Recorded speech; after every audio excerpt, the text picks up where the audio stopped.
Welcome back to the deep dive. Today, we are opening a file that has really haunted a corner of the American Midwest for almost 50 years. It has. This deep dive starts by exploring what felt, at the time, like an impossible crime. We're talking about the murder of a teenager back in 1976. And it's a chilling reminder of just how quickly a feeling of safety can completely erode. It is. The source material really takes you back to the quiet Chicago suburbs of Downers Grove, Woodridge, and Lisle in the mid-'70s. It paints this picture of almost, pastoral calm. Yeah, I was struck by one of the witnesses they spoke to, a contemporary, someone who was a teenager then. What do they say? They described the whole environment as one of just complete trust. Kids playing in parks, nobody locking their doors, that kind of thing. And that witness summed up the entire era with this devastating line. He said, "We all were completely innocent, and then Pam was murdered." Wow. That single sentence, that before and after, it just perfectly encapsulates the loss of safety that ripped through that whole community. Absolutely. Yeah. So when we set out on this deep dive, our mission was really twofold. First, to meticulously analyze the decades-long struggle to solve the 1976 murder of 16-year-old Pamela Maura. A case so stubborn it got a nickname, right? It did. They called it the Albatross case. Right. Just this weight they couldn't get rid of. And the second part of the mission. And second, to trace the incredible forensic journey, specifically the use of genetic genealogy, that finally led investigators to a suspect, a man named Bruce Lindell. And this is where the story gets so much bigger than just one cold case. Because as we started to unpack the life of Bruce Lindell, the scope just expanded terrifyingly. Right. This wasn't just about finding Pam Maura's killer anymore. Not at all. It became about uncovering a potential, long-operating serial predator who had been hiding in plain sight for years and completely invisible to the original authorities. And for this, we were relying entirely on the detailed accounts from law enforcement, from the forensic experts, and from the witnesses who were so integral to cracking this 45-year-old case file. So this deep dive is really designed to show you not only how technology delivered justice, but how looking at old evidence through a new lens can reveal this insidious, widespread pattern of violence. Exactly. Okay, let's unpack this. To really get the gravity of the solution, we have to go back to the beginning. We need to understand the victim, the scene, and the investigative dead end that followed. Let's start in January 1976 with Pamela Maura. Pamela Maura was a 16-year-old student at Downers Grove South High School. And by all accounts, just a lovely person. A really lovely person. She's remembered in the sources as an extremely kind and gentle soul. A little shy at first, but, universally friendly.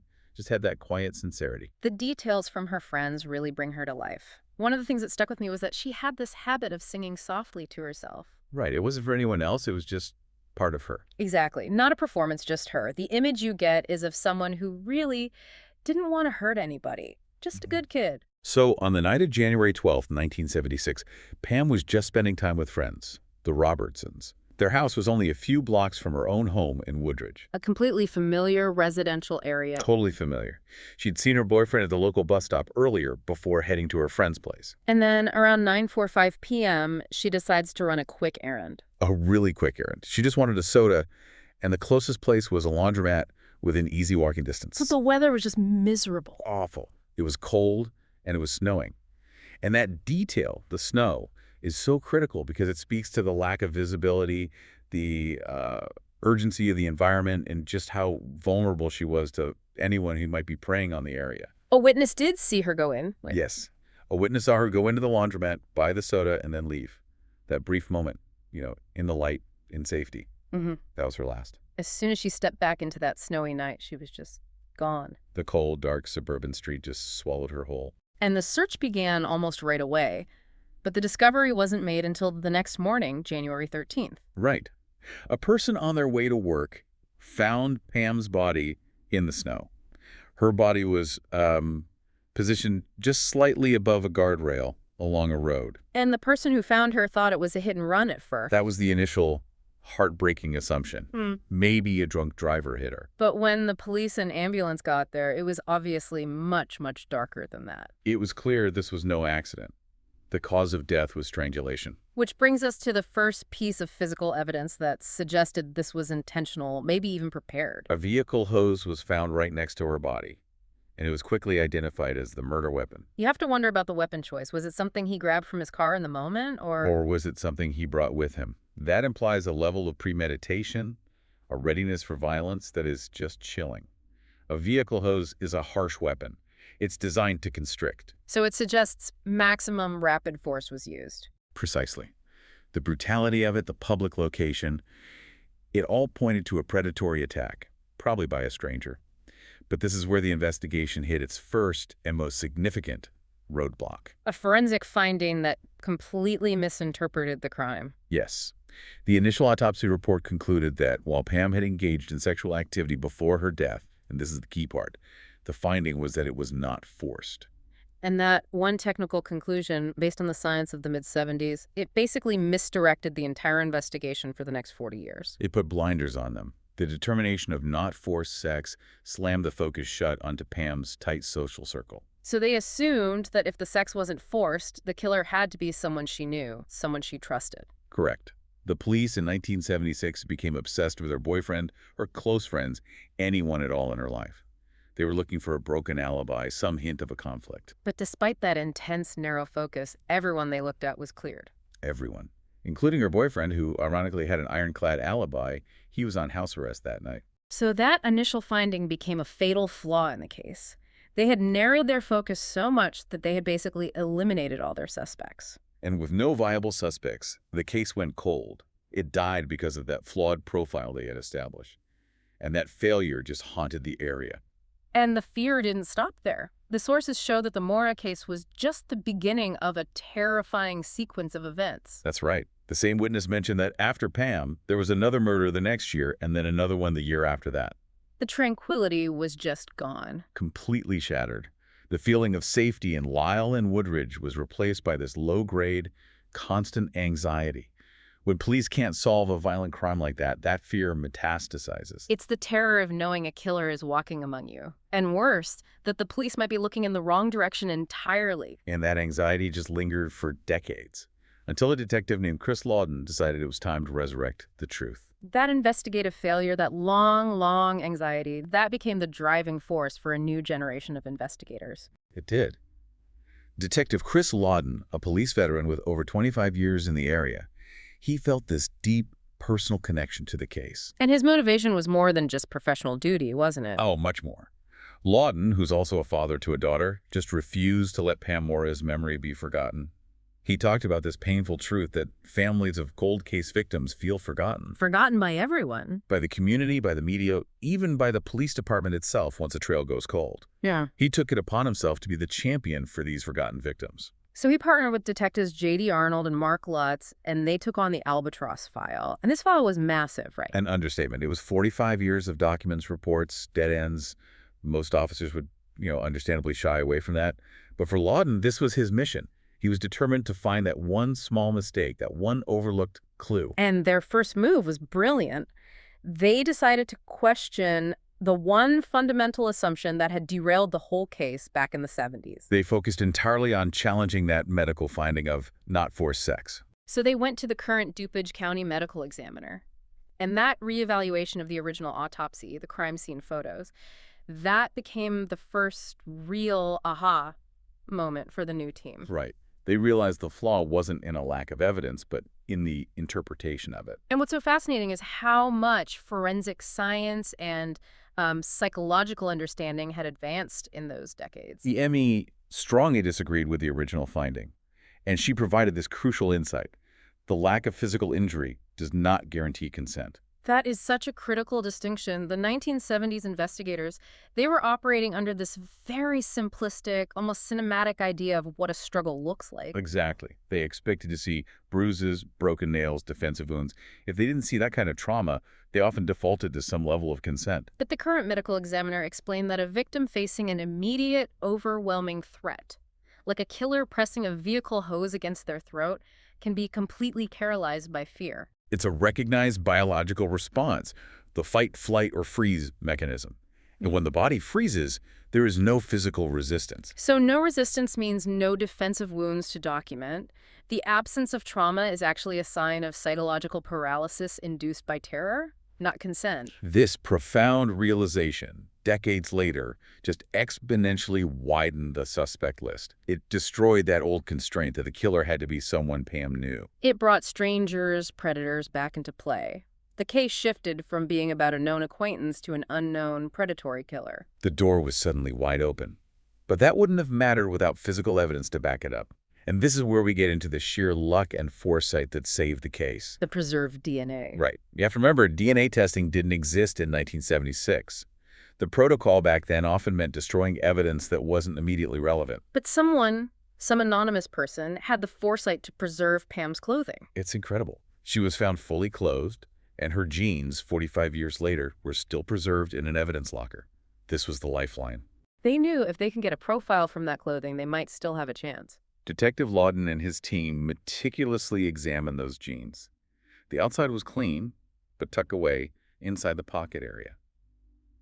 They found it. A small, yellowish spot of dried semen. And that tiny, microscopic piece of biological material, preserved for 4 decades, it yielded a full, viable DNA profile. This was the game changer. It transformed a cold case based on conflicting testimony into a scientifically solvable puzzle. They had the killer's genetic signature. Now they just had to put a name to that code. So with a full DNA profile, they did the standard thing. They ran it through CODIS, the National Police Database. And, as is so common in cold cases this old, it was a dead end. No match. Which doesn't mean it's a bad sample. It just means the killer probably hadn't been arrested for a serious felony since the murder, right? Exactly. If he's not in the system, he's not in the system. Yeah. And this forced the team to pivot completely away from traditional police work and towards the bleeding edge of forensic science. They started reading about forensic genetic genealogy. Yes, this new approach being pioneered by labs like Parabon Nanolabs in West Virginia. And this is such a pivotal moment in solving cold cases. The technology is essentially a marriage of hard science and crowdsourced family history. It is. They use this complex software to decode genetic markers from the crime scene DNA. And the crucial part is the methodology. Instead of comparing the DNA against a closed database of felons, They compare it against publicly accessible databases, the ones used by millions of regular people doing amateur genealogy through companies like 23andMe or Ancestry. so if a distant relative of the killer uploaded their DNA for fun, the crime lab could find a familial link. Right. It vastly expands the comparison pool from thousands of felons to millions of curious citizens. This strategic pivot just instantly revived the case. So Parabon took the DNA profile and generated 2 vital pieces of information. First, the genealogical trail, and second, using phenotype prediction, they created a computer-generated forensic sketch of the perpetrator. Based on traits predicted by the DNA itself. Exactly. Hair color, eye color, ancestry. Hmm. The sketch gave them a physical starting point. It showed a young white man with light brown hair, average build, someone you wouldn't look twice at on the street. Mundane, which makes it even more chilling. But the real work was in the genealogy. The DNA match wasn't direct. It was to a 3rd or 4th cousin of the killer. That's a huge generational gap to bridge. We're talking about a shared great-great-great-great-grandparent. It's massive. They didn't have the killer's immediate family. They had a single distant data point on this enormous family tree. So the genealogy team had to painstakingly follow that lineage back through history. Back to the mid-19th century, to an immigrant family named Fulkins. Then they had to work forward, branch by branch, generation by generation, through all the descendants. Looking for a potential suspect living in the Chicago suburbs in 1976. It was monumental work, sifting through birth records, death records, marriage records, but it paid off. The lineage eventually led them to the Lindell family. Who lived in the western Chicago suburbs right at the time of Pam Maura's murder. And the Lindell family had several sons, but only 2 were adults living in the area at the time. One of them was named Bruce. They had a name, Bruce Lindell. A concrete, highly plausible name. Now they just had to prove he was the source of the DNA. And that's where some good old-fashioned police work provided the confirmation. An investigator tracked down Bruce Lindell's high school yearbook photo. Downers Grove North High School, class of '71. And the moment they put that yearbook photo next to the Parabon sketch, All the doubts just evaporated. The source material describes the similarity as stunning. they noted specific physical traits that matched perfectly. The nasal structure, the unique broad area above the eyes where the bridge of the nose flattens, and the shape of his chin and jawline. The computer program, working from genetic markers alone, had rendered a face that was very similar, if not exactly the same as the young man in that photo. The technology had done its job flawlessly. It took a 45-year-old biological remnant and gave them a name and a face. Bruce Lindell. The uncertainty of decades was over. But the disturbing realization was just beginning. Because once that name was confirmed, the detectives had to do a deep dive into Lindell's history. And what they found shifted the entire investigation. It went from solving a single, long, cold crime to exposing a terrifying pattern of behavior. Suggesting a systemic creditor had been operating unseen for years. So with Bruce Lindell as the primary suspect, the investigation entered this new intensive phase. The goal was to find the man behind the name. His history, his motivations, his secrets. It meant tracking down and talking to anyone who had known him back in the 70s and 80s. And the social profile that emerged was immediately troubling. Oh, yeah. It fit the classic description of a troubled loner. Classmates recalled Bruce was, generally disliked. He struggled to make friends his own age. And he was often seen hanging around with kids from younger grades. Which suggests a preference for those who might be less able to resist or challenge him. There was also this unsettling need for validation. He was described as trying too hard to be accepted, always exaggerating what he knew or what he'd done. That points to a deep insecurity masked by this superficial bravado. And that bravado was fueled by a need for adrenaline. The sources mention his big hobby in the late 70s was skydiving. Which isn't a casual hobby. It's a high-risk pursuit that delivers a massive adrenaline rush. It speaks to a personality seeking extreme sensation and, control over fear. But underneath that confidence was this profound volatility. Associates said that while Lindell could be friendly, he had a terrifyingly quick and violent temper. The sources give this visceral anecdote about it. The one after a day of skydiving. Like, that's the one. A friend had a few beers and tried to drive donuts with a car on the runway. A foolish move, sure, but Lindell's reaction was just explosive. He immediately shouted, "F you," and just punched the friend twice in the face, then walked away. Leaving the friend stunned and bloody. The witness's immediate thought was chillingly prophetic. He said, "Wow, you gotta watch out for this guy.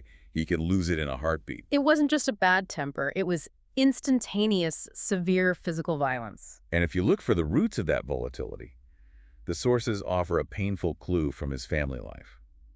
Lindell's father was described as a hard type. A fairly abusive man who would beat Bruce. Severely. Lindell would sometimes even tell his friends, matter-of-factly, that he had to go home to get beat up. It suggests this cycle of violence. He was a victim of abuse, and he internalized that aggression. Learning that violence and absolute control were effective tools. And when you connect that volatility to his behavior toward women, the picture becomes horrifyingly clear. The accounts they gathered showed a pattern of deliberate coercion and manipulation that started long before the Maura murder. One former acquaintance recalled ignoring him because he was too flirty, meaning aggressive and unwelcome. And then he pulled this classic coercive move. At the bowling alley. Right. He approached her car and claimed to have removed a part from her vehicle, making it inoperable. So he literally disabled her car to create a situation where he would be forced to drive her home. It's a complete violation of her autonomy. She described it as creepy and recognized it for what it was, a manipulative, controlling tactic. And his criminal record before 1980 just confirms that escalating pattern of violence. It's unmistakable. It started with disorderly conduct and brawling in 1970. Then, in 1976, the same year Pamela Maura was murdered, he was arrested for battery. And it continued. Threats, more battery arrests, burglary, and critically involvement with what the police records called SIT. Which usually refers to morality or vice, right? Prostitution, narcotics. Things involving control and exploitation. This pattern establishes that by the mid-70s, Lindell was a highly irritable, volatile, and sexually predatory individual. So the historical profile confirmed their worst fears. This wasn't a one-off killer. They were dealing with a deeply disturbed habitual predator who had been escalating his criminal behavior for years. Okay, so the genealogical connection to Bruce Lindell was compelling, but for it to hold up in court, they needed a direct link, a DNA sample. And since he was deceased, the next best thing was a sample from a close living relative. His brother, Jerry Lindell. Right. Detectives Lawden and Arnold went to Jerry's home, hoping to get a simple cheek swab. That would confirm the familial DNA link to the sample on Pam's genes. And Jerry's reaction told them everything. It really did. He became immediately nervous, evasive. When they asked about Bruce's history, Jerry minimized everything. claimed it was only small things, like drunken driving. He was actively trying to construct an innocent narrative for his brother. Absolutely. And when Detective Lawton asked for the DNA swab, Jerry's nervousness just turned to anger. He refused point blank and ended the conversation, Obstructing the simplest path to confirmation. which forced the detectives back to less conventional methods. They needed abandoned DNA. The trash dive. The trash dive. Early one Monday morning, before dawn, they were rooting through Jerry Lindahl's garbage, collecting food debris, cigarette butts, beer cans, anything that might have residual DNA. But it was a dead end. A frustrating one. They couldn't get a clean matching profile, so they still couldn't directly prove the relationship in court. They had to lean even more heavily on the circumstantial evidence they were uncovering. And that evidence increasingly focused on photography and sexual predation. Neighbors and acquaintances confirmed Bruce was charming, a smooth-talking devil, and good at picking up girls.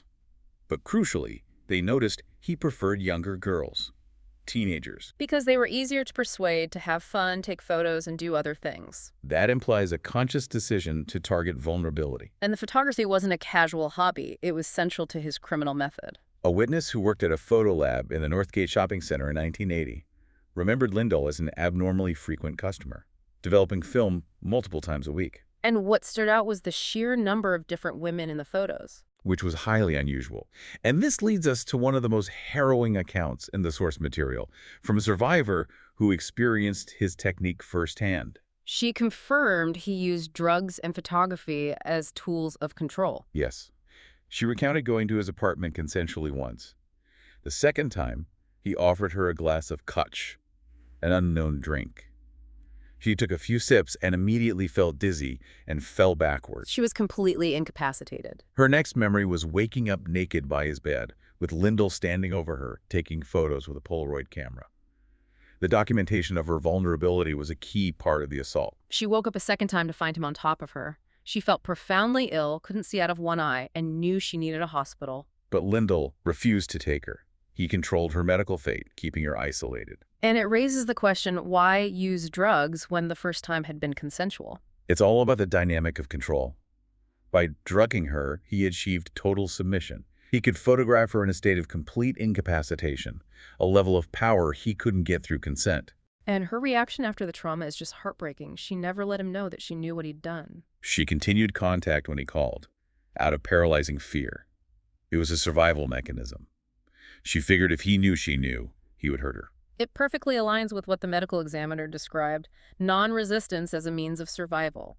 Following this trail of coercion, violence, and photography, the investigators started scanning old newspaper reports from the late 70s and early 80s. And that's what led them directly to the 1980 case of Deborah Colliander. The Colliander incident, June 23, 1980, represented this terrifying escalation. Deborah was bicycling near the Northgate Shopping Center in Aurora, the same area where Lindahl was a regular at the photo lab. He used the same manipulation tactic, feigning car trouble. But this time with immediate, overwhelming violence. When she offered to help, he pulled her into the car at knife point, pressing the blade to her head. He drove her to his house in Aurora, and his house was only 5 doors down from a witness. Unbelievable. Once inside, the degradation was extreme. He held her with his belt around her neck like a dog. He took Polaroids and then raped her. But Deborah Colliander showed incredible courage. Incredible presence of mind. She waited until Lindahl fell into a deep sleep. Then she made a harrowing escape. She ran naked out the door, straight to a neighbor's house for help. And because of that short distance, the identification was quick and definitive. Neighbors recognized the description: small build, curly hair, blue eyes, and confirmed it was Bruce Lindahl. So police found him asleep at his house, and they recovered the photographic evidence. The sources say it left no doubt of his guilt. He was arrested and charged with aggravated kidnapping and rape. For a moment, it seemed like justice had been delivered. But this is where we see one of the most shocking and tragic failures of justice in this whole story. Just 2 weeks before Lindahl's trial was set to begin, Deborah Colliander vanished. She left her job one day and was never heard from or seen again. The key witness for the prosecution had just disappeared. And without her testimony, the prosecution's case collapsed. They couldn't definitively prove foul play at that moment, so the charges against Bruce Lindahl were tragically dropped. A violent, documented sexual predator arrested with photographic proof was released back into the community. With terrifying impunity. But the reopened Albatross investigation was able to leverage this old file. Right. The Lyle detectives contacted the Naperville police, asking if they had anything more on Lyndall from 1980. And Naperville PD said they had something. A box of photos. A box of photos recovered from Lyndall's apartment during his 1980 arrest. And the contents of this box, this is what fundamentally changed the nature of the entire case. It went from a single murder to a massive investigation into systemic violence. What was in the box? Dozens of photos of many different girls, some partially or fully nude. Many appeared to be high school age. And the detectives categorized the images. Some seemed consensual, girls posing and smiling. But the second category was profoundly disturbing. Pictures showing women who appeared forced, unstable, or clearly drugged. They looked stone or had their eyes half closed. Echoing the exact experience of the survivor who had been drugged with Koch. This photographic evidence of multiple victims in these vulnerable states led investigators to an inescapable conclusion. They were dealing with a vast pattern of crimes. One of the officers noted their dawning realization. He said, "Slowly it dawned on me that there must be much more crap about Bruce that we didn't know about yet." And then came the moment of truth that redefined the whole case. We were at the point where we were asking ourselves if we were dealing with a serial killer here. The genealogical tracing in the Albatross case hadn't just solved one murder. It had forced open this terrifying window into the systemic violence orchestrated by Bruce Lyndall, exposing photographic evidence of potentially dozens of hidden victims. The success of forensic genealogy in solving the Albatross case is just, it's a testament to scientific persistence. A tiny spot of dried semen preserved by chance for 4 decades. Allowed investigators to trace a generational family line and ultimately pinpoint Bruce Lyndall. What's so fascinating is how the case pivoted entirely based on modern science reevaluating these old assumptions.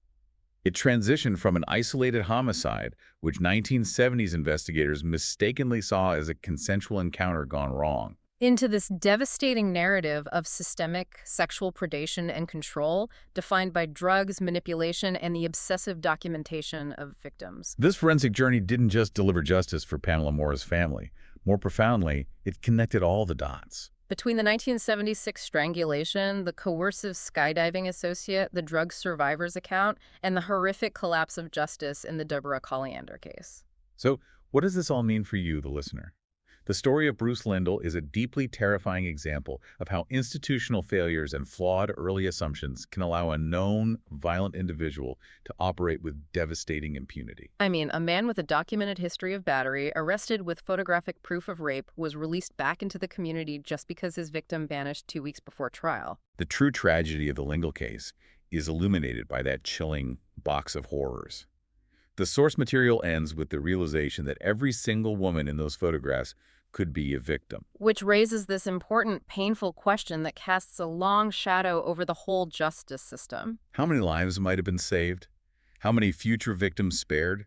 If the authorities in 1980 had been able to definitively prove foul play in the disappearance of Deborah Colliander and permanently removed her attacker from the streets. It shows that the solution to one cold case often reveals an entire history of trauma that was just waiting desperately for the light.